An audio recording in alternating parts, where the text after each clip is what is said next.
వినిపించేను.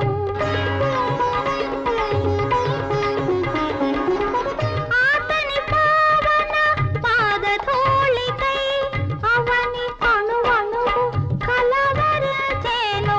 అతని రాకకై అంతరంగమే పాలసంద్రమై పరవశించేను. పాలసంద్రమై పరవశించేను. వస్తాడు నారాజు ఈ రోజు, తానే వస్తాడు నెలరాజు ఈ రోజు.